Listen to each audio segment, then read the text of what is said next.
주님의 평화가 이 자리에 앉은 여러분 모두에게 임하시기를 간절히 축원드립니다.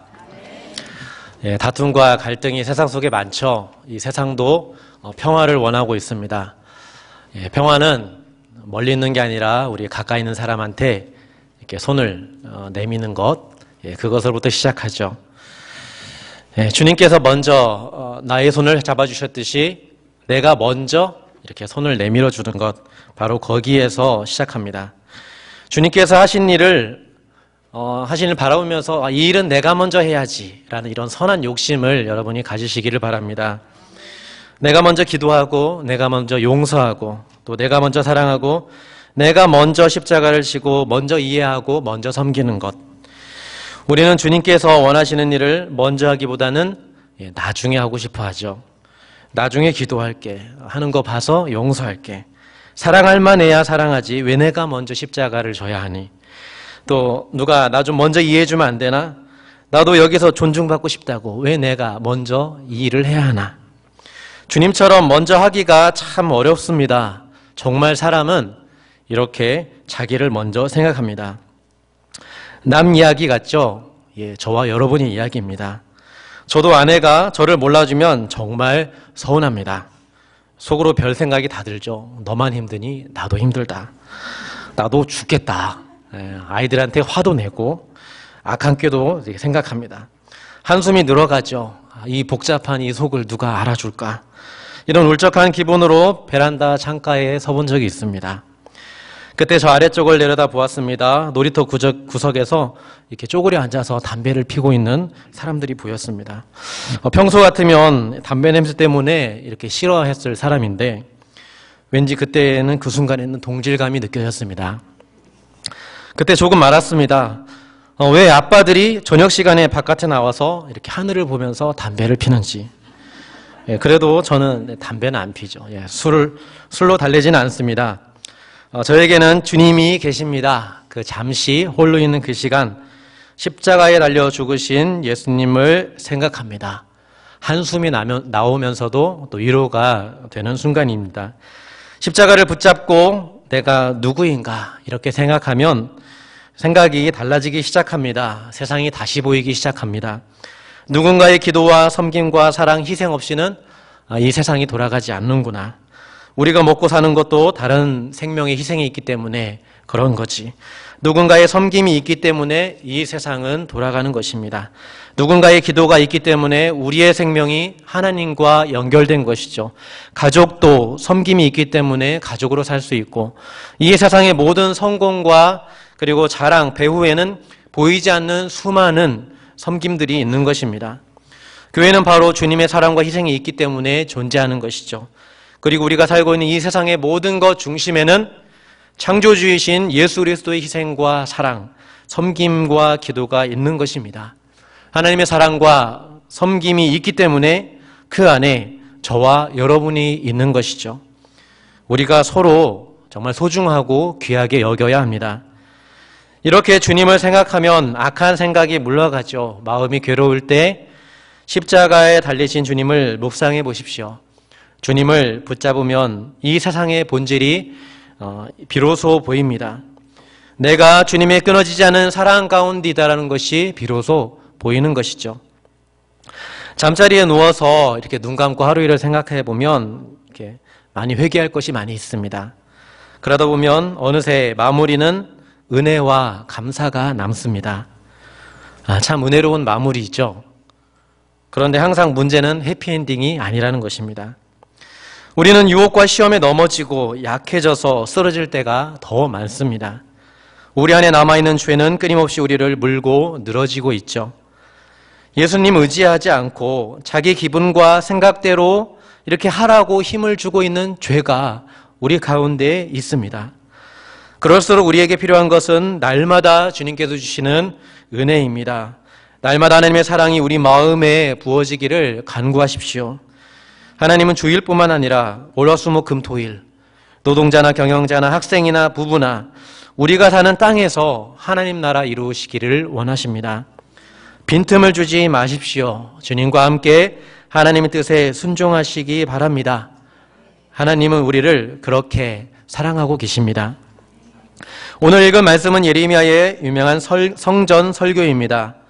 포로기 백성들에게 자신들이 왜 하나님께 심판을 받았는지를 알게 해주는 그런 내용이 있습니다. 본문은 제사 드리러 성전 문으로 들어오는 유다 백성들을 향한 말씀입니다. 하나님의 뜻은 제사보다 순종입니다. 백성들에게 어떻게 순종해야 하는지, 잘못된 것은 무엇인지 가르쳐주고 있는데 3절에 바른 행실을 하라는 것이고 4절에는 지금까지 해왔던 거짓된 것이니 그런 것을 버리라 라는 내용입니다. 3절을 확대한 게 5절, 7절 말씀이고 4절을 더 설명한 게 8절에서 11절 말씀입니다. 성경을 덮지 마시고 예레미야의 이 메시지를 함께 들으면서 우리에게 정말 복이 되는 말씀으로 들으시기를 간절히 바랍니다. 첫 번째, 하나님은 행실을 바르게 하여 순종하라 말씀하십니다. 3절에 너희 길과 행위를 바르게 하라 그리하면 내가 너희로 이곳에 살게 하리라 말씀하십니다. 설교의 첫 번째 메시지죠. 어떤 서론 없이 행실을 똑바로 해라 라고 하십니다. 백성들은 깜짝 놀랐을 것입니다. 그들은 괜찮은 신앙생활을 한다고 생각했기 때문입니다.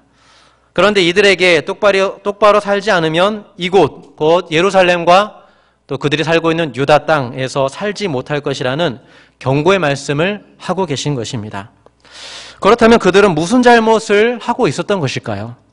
5절에 7절에 나옵니다. 이웃 사이에 정의를 행하지 않은 것이죠.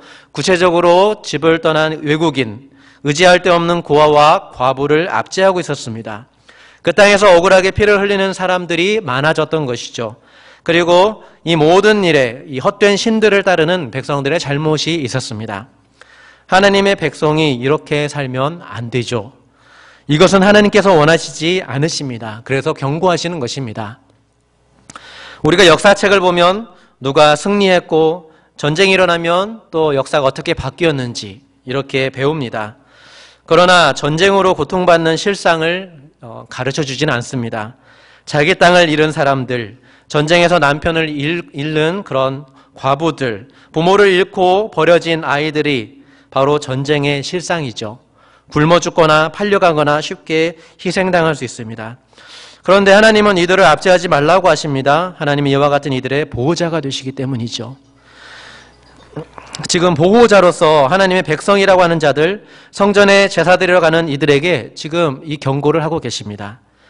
그들은 하나님이 어떤 분이신지 잘 모르거나 아니면 의지적으로 자신의 본분을 망각해버리는 것입니다. 그러면서 성전에 나와서 제사를 드리고 있는 것이죠. 어떤 사람은 종교 하나 가지는 셈치고 교회를 다닙니다. 주일마다 와서 예배 잘 드리고 헌금도 드리고 좀 더 열심히 했으면 전도까지 합니다. 그런데 오늘 예레미야를 통해서 하나님은 길과 행위를 바르게 하라 라고 말씀하십니다. 신앙생활은 무엇일까요? 그냥 종교 하나를 갖는 게 아닙니다. 내 인생을 특별한 삶의 방식으로 살아가는 것입니다. 새로운 세계관으로 살아가는 것이죠. 그 세계관은 주변에 살고 있는 이웃에게 정의를 행하는 것을 마땅히 해야 할 일로 생각합니다. 오늘날 이러한 일들은 사회봉사나 구제라고도 표현하죠. 또 이런 것은 전도보다 우선되는 일은 아니라고도 이렇게 말합니다. 전도가 금이라면 봉사는 은이다. 전도가 최고고 전도 외에는 하나님께서 우리에게 명령하시는 일은 없다고 이렇게 생각할 정도입니다. 그러나 하나님은 자기 백성들에게 바른 길과 행위를 원하십니다. 이웃에게 정의를 행하는 것, 가난한 이웃을 돌보는 일은 덜 중요한 일이 아닙니다. 그것은 하나님을 섬기는 신앙의 본질입니다. 그런데 왜 이런 순종이 이스라엘에게 일어나지 않고 있을까요? 예레미야의 시대에는 하나님을 향한 종교적 열정이 정말 뜨거웠던 그런 시대였기 때문에 더욱더 이 질문이 궁금해집니다. 왜 성전 제사를 많이 드리면서 동시에 가난한 사람들이 압제받고 무죄한 자들이 피를 흘리는 시대였을까? 이 본문을 한 주석사는 이렇게 설명하고 있습니다. 종교심을 고취시키는 경건하고 엄숙한 예식을 빙자하여 우리 안에 있는 욕심과 욕망을 부추기면서 고아와 과부, 나그네를 돌보지 않는 삶이야말로 우리가 배격해야 할 우상숭배다 라고 설명합니다. 유다 백성들이 실상은 우상숭배자라는 뜻으로 설명한 것입니다. 여기서 알 수 있는 우상숭배 한 가지 특징은 그 이웃, 특히 가난한 사람들에게 대한 무감각입니다. 이런 무감각은 또 탐욕과 관계가 깊습니다. 사람은 누구나 좋은 것을 보면 갖고 싶고 또 맛있는 것을 보면 먹고 싶고 매력적인 사람을 만나면 만나보고 싶어 합니다. 제 막내 딸이 자주 하는 말이 있습니다. 빈 그릇을 들고 또 줘. 바나나를 들고 까줘. 사탕을 들고 까봐. 이런 아이들에게 너는 우상숭배자다 이렇게 하진 않습니다. 이러한 욕구는 죄가 아닙니다. 문제는 자기 것이 아닌 것을 가지려 하고 자기 혼자만 가지려 하고 더 가지려는 과정에서 다른 이들을 고통스럽게 하는 것입니다. 6절 말씀에 무죄한 자의 피를 흘리면서까지 자기의 욕구를 무한히 충족시키려 하는 것, 이것이 탐욕이죠. 탐욕에 빠진 자들은 반드시 우상숭배에 빠지게 됩니다. 왜냐하면 우상만이 사람들의 탐욕을 선한 것으로 인정해주기 때문이죠. 노골적으로 욕망을 성취하면 비난받습니다. 그래서 종교를 통해서 그 욕망과 성취를 경건하고 거룩한 것으로 포장할 수 있습니다. 자신의 탐욕을 채우기 위해 모든 종교적 열심을 다하는 사람들이 있는데 바로 이러한 사람들을 우상숭배자라고 합니다. 이들의 특징은 가난한 이웃을 향하여 무감각하다는 것이죠. 가난한 이웃도 자신과 같이 욕구를 가진 사람이요 감정을 가진 사람이고 배고플 때 힘들고 추울 때 입어야 하고 사랑하는 가족들이 있으며 상처받았을 때 아파하는 사람, 바로 살과 피를 가진 사람이라는 것을 잘 생각하지 않는 것 같습니다. 주변에 억울해하는 사람들이 점점 늘어납니다. 사람으로 살아가면서 무엇이 가장 무서울까요? 가난입니까? 이슬람입니까? 아니면 동성애입니까? 아니면 북한입니까? 무섭죠. 그러나 우리 안에 있는 탐욕이 가장 무서운 것입니다. 탐욕에 눈이 먼 사람은 그만큼 하나님에 대해서 눈이 멀고 이웃에 대해서 눈이 멀어지기 때문입니다. 성경의 하나님은 탐욕을 정당하지 않습니다. 자기를 부인하라 하십니다. 절제하라고 하시고 주고 베풀라고 하십니다. 하나님의 정의는 무감각에서 나오는 것이 아니라 긍휼하심에서 나옵니다. 그것은 구체적인 섬김과 돌봄이죠. 구약의 신명기 말씀에 매 3년 끝에 그의 소산의 10분의 1을 다하내어 내 성읍에 저축하여 너희 중에 분깃이나 기업이 없는 레위인과 내 성 중에 거류하는 객과 및 고아와 과부들이 와서 먹고 배부르게 하라. 그리하면 내 하나님 여호와께서 내 손으로 하는 범사에 내게 복을 주시리라. 하나님은 이런 방식의 정의를 말씀하십니다. 구체적으로 보호자가 되어주라고 하십니다. 하나님은 왜 이렇게 레위인과 가난한 자들을 함께 생각하셨을까? 저는 생각해 보았습니다. 레위인과 가난한 자들이 공동체에게 유익을 주기 때문이라고 저는 믿습니다. 레위인들은 말씀으로 유익을 주고 가난한 자들은 그들에게 임하는 하나님 나라를 우리에게 보여주기 때문입니다. 그들은 진정으로 작은 것에 감사할 줄 알고 진정으로 은혜를 은혜로 받아들일 줄 아는 사람들입니다. 가난한 자는 복이 있나니 천국이 저들의 것이죠. 그래서 교회는 가난한 자와 함께 해야 하는 것입니다. 그래야 교회는 가난한 자에게 주어지는 천국에 동참할 수 있습니다. 매 3년의 11조를 그들과 나누라는 하나님의 관심은 하나님의 백성의 실천이 되어야 했던 것이죠. 그러나 이스라엘은 탐욕이라는 우상숭배에 빠져서 이웃의 아픔에도 무감각해졌고 율법을 알지도 못하고 실천하지도 않았습니다. 순종을 회복해야 했습니다. 둘째로 잘못된 일은 하지 말아야 합니다. 4절에 너희는 이것이 여호와의 성전이라 여호와의 성전이라 여호와의 성전이라 하는 거짓말을 믿지 말라. 주님은 당시에 일반적으로 알려진 믿음, 성전은 여호와의 집이다. 이 믿음이 거짓말이라고 선언합니다.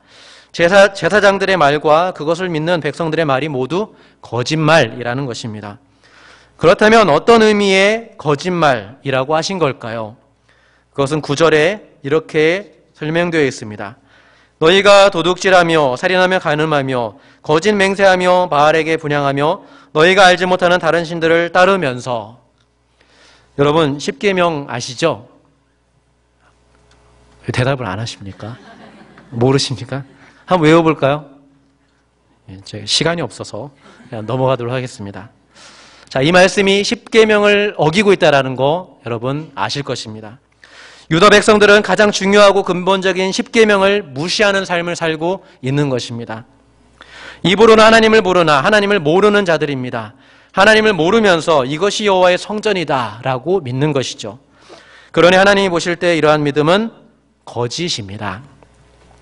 그런데 더 놀라운 일은 10절에 내 이름으로 일컬음을 받는 이 집에 들어와서 내 앞에 서서 말하기를 우리가 구원을 얻었나이다 합니다. 백성들은 왜 이런 확신까지 이렇게 하게 된 걸까요? 매번 제사 때마다 예배자들은 제물을 들고 오게 됩니다.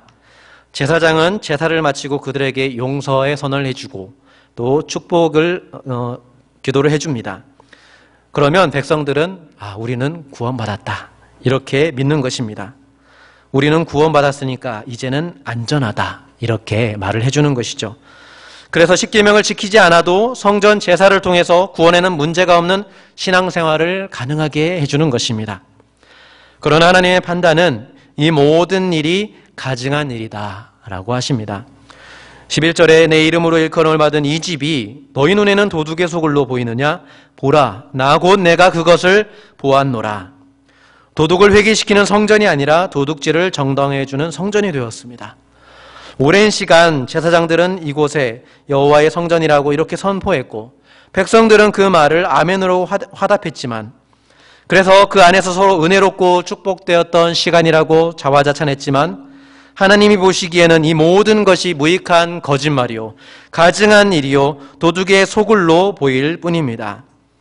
이것이 성전에 거하시는 하나님께서 보신 진실입니다. 당연히 성전은 여호와의 집이죠. 하나님께서 거하시는 곳입니다. 그곳에서 제사를 받으시고 죄를 용서해 주십니다.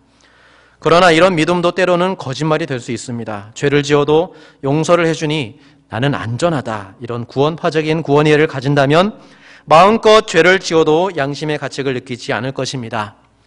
백성들이 가난한 이웃을 압제하고 땅에 억울한 피가 흐르게 하는데도 제사장들이 이것은 여호와의 성전이다 라고 설교하는 것이 거짓말이 됩니다. 하나님의 목소리를 들려주기보다 백성들이 듣기 원하는 말을 해줍니다.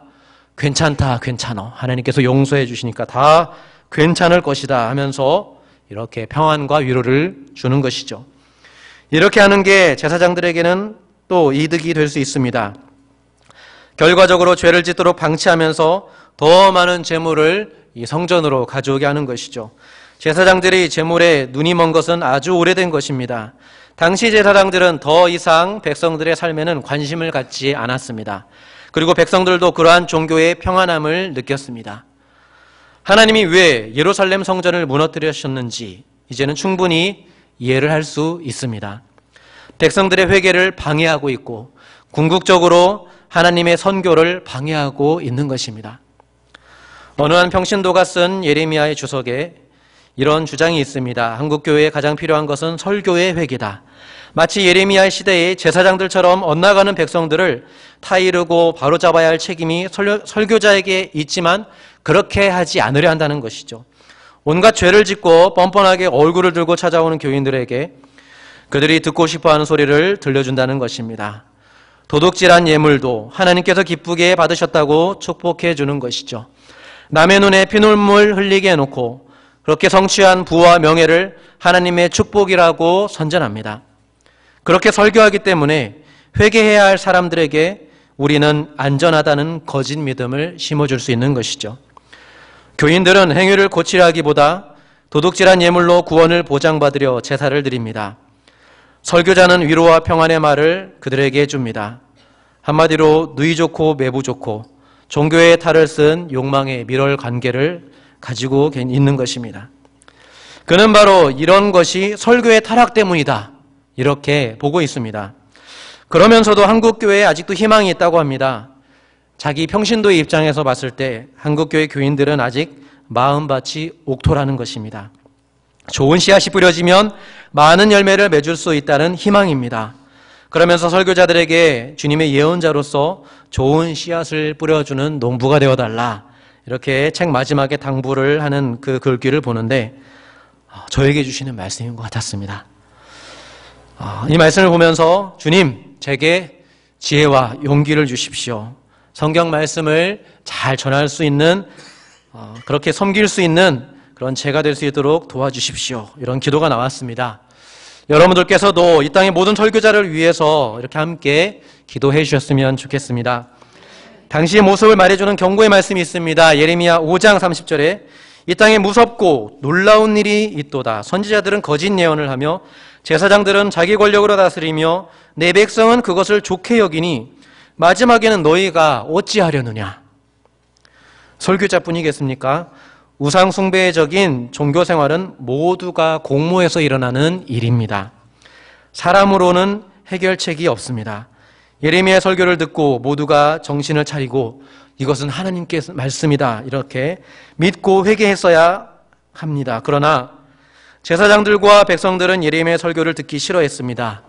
사람들의 탐욕, 그것을 정당화하는 성전, 그들은 제사보다 순종이 아니라 순종하기보다 제사를 더 소중히 여기고 아니 순종 없는 제사만을 만족해 했습니다. 백성들의 회개를 가로막는 최대의 걸림돌은 성전이었습니다. 이들에게 오직 한 가지 하나님의 개인만이, 하나님의 심판만이 살 길이었습니다. 그래서 하나님은 바벨론을 도구로 파괴하고 무너뜨렸습니다.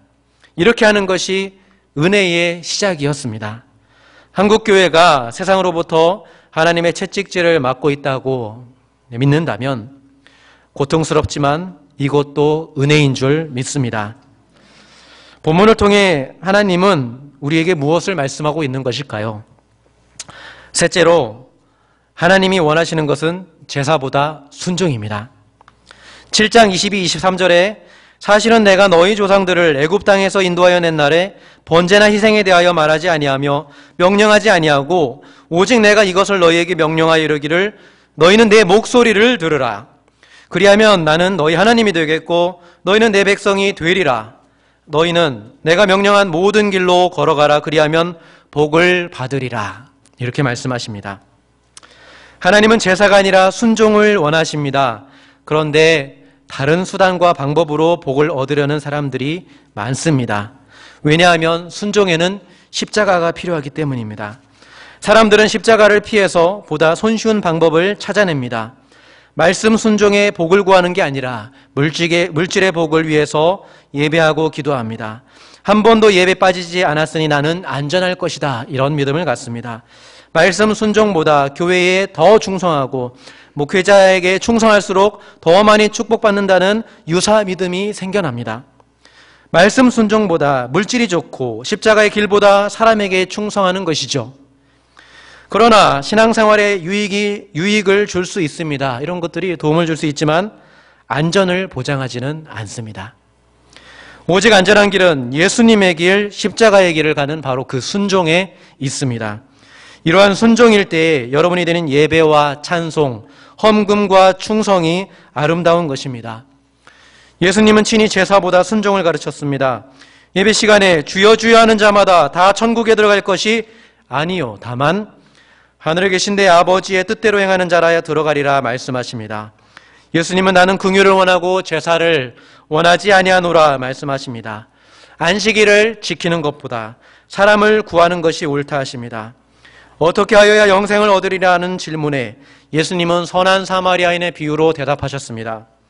제사장도 레위인도 다 제사를 소중히 여겨 죽어가는 사람을 지나쳤지만 오직 이방인 취급받는 사마리아인만이 그를 도와주었습니다. 예수님은 사마리아인처럼 순종하기를 원하십니다. 예배드린다고 이웃을 무시하는 사람보다 차라리 이방인 취급받는 자의 선한 행동이 더 낫다는 것입니다. 신앙생활 잘못하면 불신자보다 못한 이러한 완고한 종교인이 될 수 있습니다.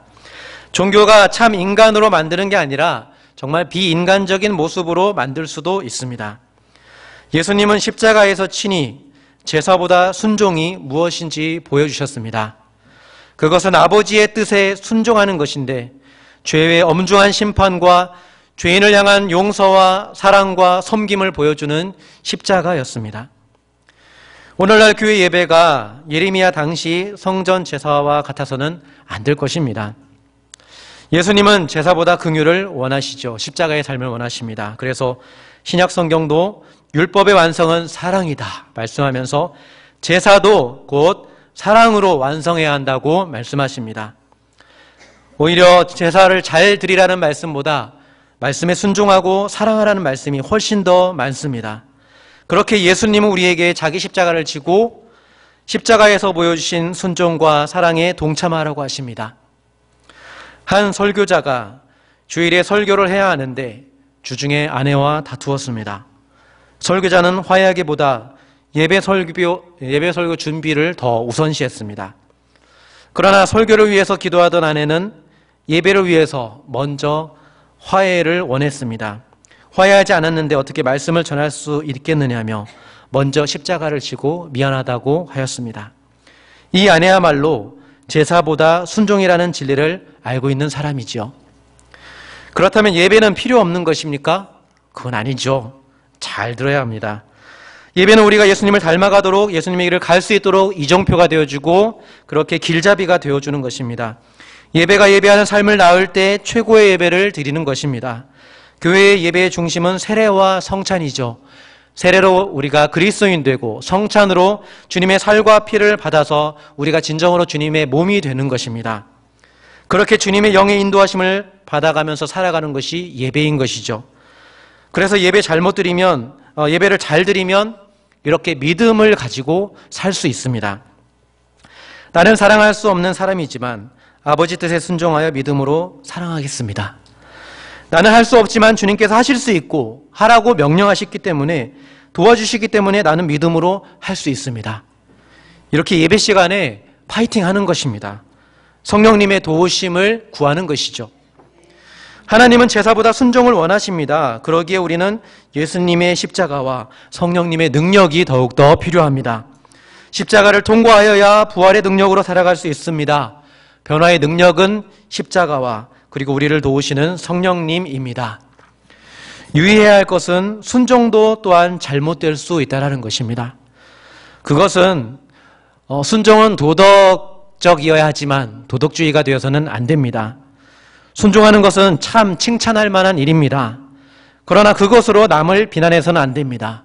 나는 이렇게 하는데 왜 너는 못하냐? 너 좀 이렇게 해봐라. 이렇게 비난하면 그 순종도 하나님 보시기에는 거짓된 거고 무익한 거짓말이 될 수 있습니다. 겸손한 순종이 하나님을 기쁘게 하시는 것이죠. 진정한 복은 하나님의 목소리를 듣고 순종하는 것입니다. 삶이 변화되는 것이죠. 그럴 때 그가 가진 재물도, 그가 가진 명예도, 그가 가진 학벌도, 교회에서 받은 직분도 아름다운 것입니다. 그럴 때 그가 드린 예배도, 그가 드린 찬양도 은혜가 있는 것이고 그가 드리는 기도에도 응답해 주시는 것입니다. 그가 드리는 섬김도 사람과 하나님에게 아름답습니다. 그가 비로소 하나님을 아는 사람입니다. 이렇게 살아가는 것 힘들겠죠. 그러나 이렇게 살아가지 않아도 힘듭니다. 그러나 이렇게 살아가면 힘들어도 주님의 동행하심이 있고 기쁨이 있고 장래의 약속이 있습니다. 불가능한 도전 같아 보이지만 하나님이 가능케 하십니다. 저도 제 아내를 이렇게 사랑하고 있습니다. 여러분도 가까이 있는 사람들을 이렇게 사랑하시기 바랍니다. 내 힘이 아닌 믿음으로 사는 것입니다. 그것이 복된 삶입니다. 그래서 제사보다 순종입니다. 제사보다 순종으로 함께 하늘의 복을 누리시는 저와 여러분이 되시기를 주님의 이름으로 축원드립니다.